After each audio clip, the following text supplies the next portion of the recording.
"How dare you act like you were unaware of your actions," my mother yelled through the phone, her voice so piercing I needed to pull the device from my ear. "We're relatives. You cannot simply desert us just because your emotions were wounded." In my home office, I remained seated, watching April's rainfall strike my Burlington townhouse windows, experiencing an odd combination of emptiness and fury. My entire understanding of my family had just collapsed right in front of me, all due to a single text message that my brother Kevin had mistakenly delivered to our main family group chat rather than the private one he maintained with our parents. I am Jordan Wright, 35 years of age, and until the previous day, I believed I was simply being a caring daughter by assisting my parents with their retirement costs. After college, I had constructed a thriving marketing consulting enterprise from nothing, and when it truly flourished 5 years prior, I began providing my parents with additional funds monthly. They had consistently faced financial difficulties, and I wanted to ensure they could have a pleasant retirement without concerns about essential expenses. What remained unknown to me was their actual perception of me. "The family cash machine just delivered another $3,000, my brother had messaged, followed by my father's reply. "LMAO, keep that money train moving. She's too foolish to understand we're exploiting her." Then my mother added, "Just purchased those golf clubs your father desired. Jordan would be furious if she discovered her money funded those rather than medical expenses." The screenshots continued arriving, years of discussions about manipulating me, exploiting my compassion, and extracting additional money. I found myself unable to breathe while scrolling through message upon message. Kevin rapidly attempted to remove them, but it was already too late. I had witnessed everything. 3 years of them ridiculing my kindness, organizing costly vacations while claiming they couldn't pay for medications, purchasing upgraded vehicles while asserting their heating expenses exceeded their budget. Throughout the previous day, my phone had been constantly buzzing with messages and calls from my family. My father insisted they were merely joking. My mother claimed I was misinterpreting their words. Kevin alleged he was simply going along to maintain favor with our parents. However, their own statements had revealed the horrible reality. The rainfall grew stronger outside, reflecting the turmoil raging within me. For years, I had been funding their luxurious retirement while believing I was helping them survive. Meanwhile, they had been enjoying themselves, laughing about how effortlessly they could manipulate their foolish, successful daughter. The betrayal wounded me more profoundly than I had ever imagined. A loud knock disrupted my contemplation. I walked to the door, still gripping my phone, and peered through the peephole. Kevin stood on my porch, completely soaked, his face pleading. I felt my jaw clench. I wasn't prepared for this discussion, but perhaps it was time to listen to his explanation. After all, I had plenty to express as well. I opened the door while blocking the entryway. "What do you want?" Kevin appeared wretched, rain streaming from his hair. "Jordan, please, may I enter? I can clarify everything." "Clarify what?" "How you've all been mocking me for years." I raised my phone, the display still showing one of his messages. "Just inform Jordan that Dad requires dental surgery, face with tears of joy money bag." "It's not as it appears," Kevin begged, his voice breaking. "Mom and Dad initiated it, and I simply participated. So you were merely following instructions like some sort of financial Nazi?" The words emerged more harshly than I intended, but I couldn't restrain myself. "I've been sending $3,000 monthly, Kevin. That totals $36,000 annually for 5 years. Do you comprehend what that amounts to?" Kevin looked downward. "I understand it's substantial. $180,000, Kevin. And that excludes the additional funds for Dad's alleged medical costs or Mom's broken furnace last winter." I felt nauseated speaking those words, recalling how I had foregone a vacation to provide them an extra $5,000 for a furnace that evidently never required replacement. "Listen, they went overboard, I acknowledge that, but they're aging and they're 65, not 95. Dad continues golfing every weekend with his expensive new clubs that I financed while thinking he needed medication." I was yelling now, unconcerned if neighbors could hear. "Please, Jordan, they're panicking. Dad's concerned about his heart medication. I laughed with bitterness. The medication that's non-existent, or the actual medicine he genuinely needs that I've been covering while you all spend the money on luxury items? Kevin's expression crumpled. I made an error, I know that, but they truly require your assistance now. All those extras. They've grown accustomed to the lifestyle. They cannot manage their mortgage without you. Their mortgage on the lakeside condo they purchased last year while informing me they were struggling to pay rent on their modest apartment. I felt an unusual calmness settling over me. I believe you should depart. Jordan, please. I've been Jordan, please, for far too long. Now I'm simply Jordan. And Jordan is finished. After Kevin departed, I collapsed onto my couch, my entire body shaking. The screenshots from their group chat replayed continuously in my mind. In one, my father had written, "Just told Jordan the roof is leaking. Let's see how much we can extract from her this time." My mother had responded, "She's such a pushover for helping family. I almost feel guilty." Almost. Then Kevin, "Maybe we should start a betting pool on how quickly she sends the money." I had been nothing more than an ATM to them, a resource to be drained, a joke. I retrieved my laptop and accessed my banking portal. Every month for the past 5 years, there it was, $3,000 transferred to my parents' joint account, plus all the emergencies. Another $40,000 over the years. Dental work that never occurred. Car repairs for non-existent problems. Medical bills for treatments they never received. And what had I sacrificed? I postponed purchasing my own home for 2 years to help them with their supposed mortgage difficulties. I worked 60-hour weeks to afford both my life and theirs. I skipped vacations, bought second-hand furniture, and cut corners on my own life to ensure they were comfortable. For what? So they could mock me. So they could purchase golf clubs and take cruises while I worried if they were eating properly. I opened another tab and logged into the investment account I'd established for them 3 years ago. My secret plan to surprise them with a supplemental retirement fund when they reached 70. I had been contributing $1,000 monthly. The balance showed just over $42,000. My finger hovered over the close account button. Not yet. I needed a clear mind for this. I called my best friend Megan, who was also my attorney. "They did what?" she practically screamed when I explained the situation. "I know," I said, my voice hollow. "I've been a fool." "No, Jordan, you've been kind. They're the ones who should be ashamed." Her voice softened. "What do you want to do?"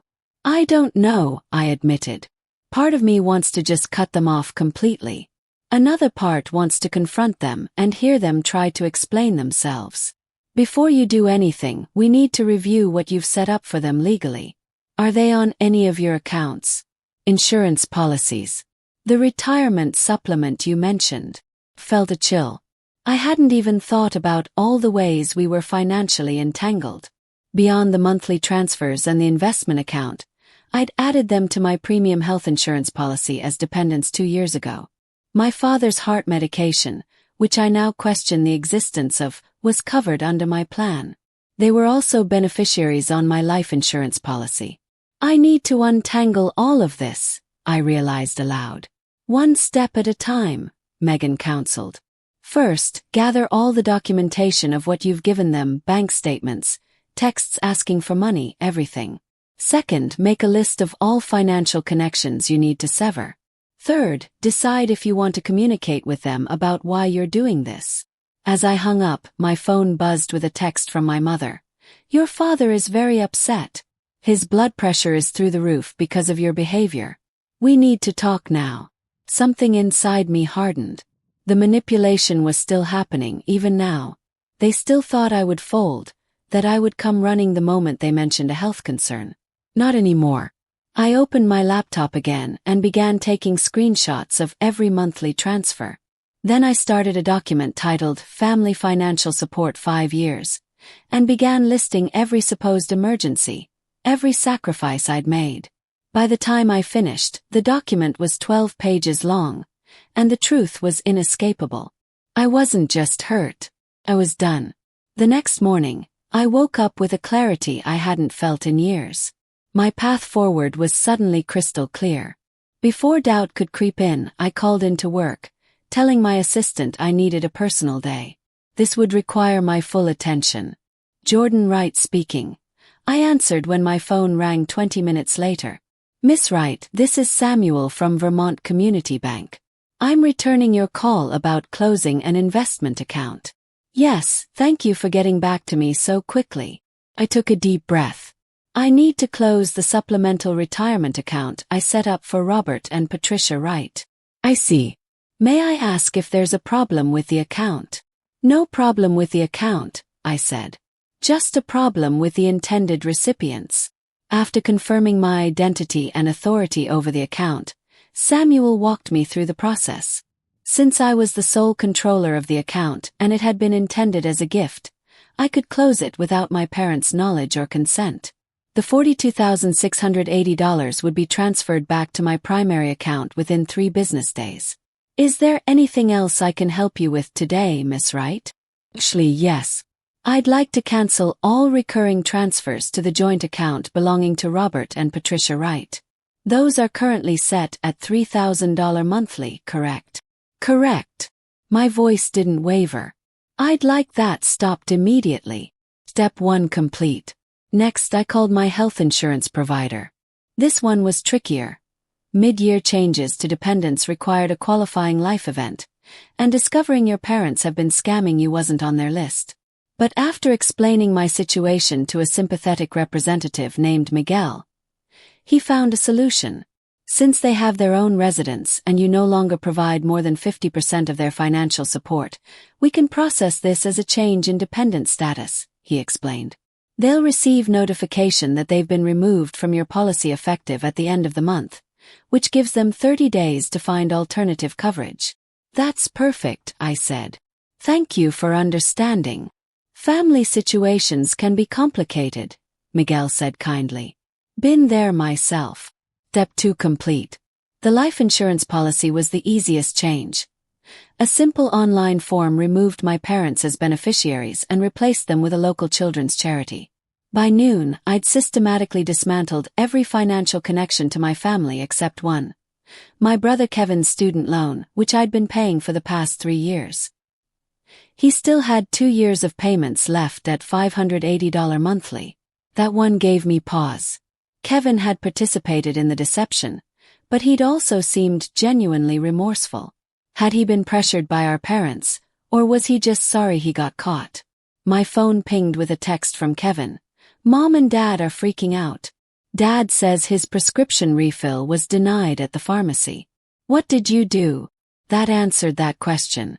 Not a word of apology or understanding, just more pressure to restore the flow of money. I replied, their consequences are not my problem anymore. My phone immediately rang Kevin. I sent it to voicemail. Instead, I opened my email and composed a formal letter to my parents, attaching the 12-page document I'd created the night before.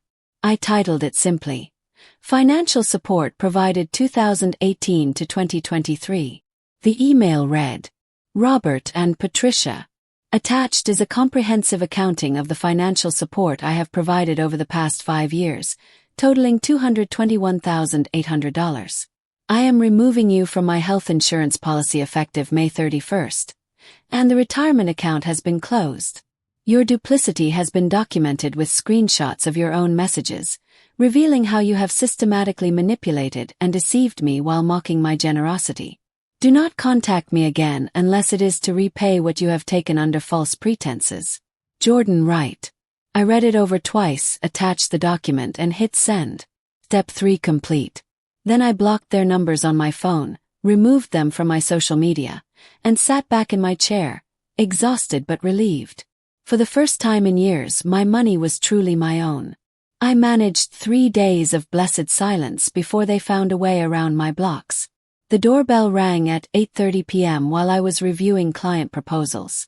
Through the peephole, I saw my parents and Kevin standing on my porch, their faces a mixture of anger and panic. I didn't open the door. Instead, I called Megan. They're at my house, I whispered, as if they might hear me through the walls. Do not let them in, she said firmly.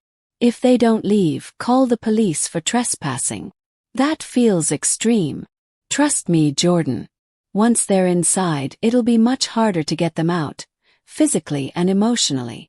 The doorbell rang again, followed by pounding. Jordan, my father shouted. We know you're in there. You can't just cut us off without talking to us. I sent a text to Kevin.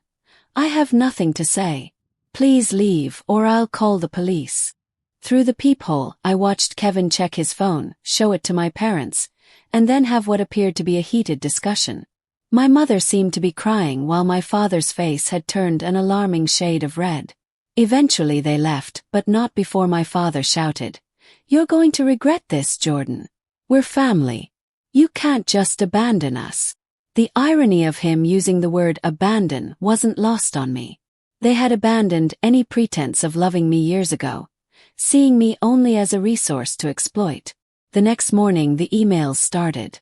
My mother wrote a lengthy guilt trip about my father's health declining without his medication. My father sent a terse message demanding I stop this childish behavior immediately. Kevin pleaded that our parents couldn't afford their mortgage payment without my help. I forwarded each one to Megan without responding to them. 3 days later, I received a certified letter from my parents. Inside was a handwritten note from my mother. Jordan, we don't understand why you're punishing us like this. Yes, we made some jokes in poor taste, but that's what families do. Your father's heart medication is $450 per month without insurance. Our mortgage is due next week, and we can't cover it without your help. We might lose our condo. Is that what you want? For your elderly parents to be homeless? Please stop this cruelty and talk to us. I nearly laughed at the elderly comment. They were both 65 and in good health. My father's golf game had never been better, according to the country club photos Kevin had accidentally included in one of those fateful screenshots. I called the pharmacy where my father filled his prescriptions, pretending to be my mother. I'm calling about my husband Robert Wright's heart medication. What's the cost without insurance? Let me check, the pharmacist said after a moment. It's $42 for a 30-day supply, Mrs. Wright, not $450. Another lie. That evening, Kevin showed up at my office as I was leaving. He looked terrible, dark circles under his eyes, clothes rumpled. Jordan, please, he said, stepping in front of me. They're falling apart. Dad's talking about bankruptcy. That's not my problem, I replied, trying to step around him. How can you be so cold? These are our parents. Are they? Because real parents don't exploit their children. Real parents don't laugh behind their kids' backs about how stupid and gullible they are. They made mistakes, but... No, I cut him off. A mistake is forgetting a birthday. What they did was calculated and cruel. 4 years, Kevin. Years. The condo is going into foreclosure. They can't make the payments without you. I felt a momentary pang of guilt, but then remembered a screenshot. Just convinced Jordan we're struggling with rent. Meanwhile, we're closing on the lake condo next week bottle with popping cork cheers. They shouldn't have bought a place they couldn't afford, I said flatly. What about Dad's medication? The prescription that costs $42, not $450. He can get a job at Walmart if he needs to cover that. Kevin's eyes widened. How did you? I did my research. No more lies, Kevin. I walked past him to my car. Tell them to look into government assistance programs. That's what they're there for. Jordan, he called after me. They're talking about moving in with me. I can't handle that. Turn back. That sounds like a you problem, Kevin. Welcome to consequences. 2 weeks after cutting my family off, I was sitting in a therapy session I'd finally scheduled for myself. Dr. Bennett, a woman in her 50s with kind eyes and a no-nonsense demeanor, listened as I recounted the whole sordid story. Every day, I swing between feeling strong and feeling horrible, I admitted. Like yesterday, I found out from a mutual friend that my parents had to cancel their country club membership. I actually felt guilty about it for hours. That's normal, Dr. Bennett said. You're grieving the family you thought you had. That includes grieving the role you played as their supporter. But they didn't deserve my support. They were using me. Both things can be true at once. They didn't deserve your support, and you can still feel loss about no longer providing it. I pondered that while Dr. Bennett continued. The role of family provider clearly became part of your identity. Now you're redefining who you are without that role. I hadn't thought about it that way, but she was right. For 5 years, I'd tied my worth to being the successful daughter who could support her parents. Who was I now? As I was leaving my session, I received an unexpected call from my Uncle Pete, my father's brother who lived across the country in Oregon. We weren't close, but I answered out of curiosity. "Jordan, it's your Uncle Pete. I just got a strange call from your father asking if he and your mother could come live with us for a while. He said you'd cut them off financially and they were about to lose their home. Is that true?" I sighed. "It's complicated, Uncle Pete. I figured. Your dad has always had a talent for selective storytelling." His tone was dry. "Want to tell me your side?" So I did, explaining everything from the screenshots to the lies about medical expenses. When I finished, there was a long silence. "I'm not surprised," he finally said. "Your father tried to pull similar stunts with me years ago. It's why we're not close. I refused to fund his lifestyle." "You knew." I felt a wave of betrayal all over again. "Why didn't you warn me? Would you have believed me? They had you convinced they were struggling and you were their hero. Sometimes people have to discover the truth themselves." He was right. I wouldn't have believed him. "For what it's worth," he added, "I told your father I wouldn't take them in. I suggested they downsize and live within their means." He hung up on me. After we disconnected, I felt strangely validated. I wasn't crazy for cutting them off. I wasn't a horrible daughter. I was just the latest target of their manipulation, and I'd finally wised up. That evening, I received a text from Kevin from a new number. "Mom and Dad are moving into my spare room next week. They're selling the condo. Dad's furious about it. I can't believe this is happening." I didn't respond. 3 days later, another text. "The condo is on the market. Dad's car got repossessed yesterday. This is getting really bad." Almost texted back. Almost asked if they needed help with moving expenses.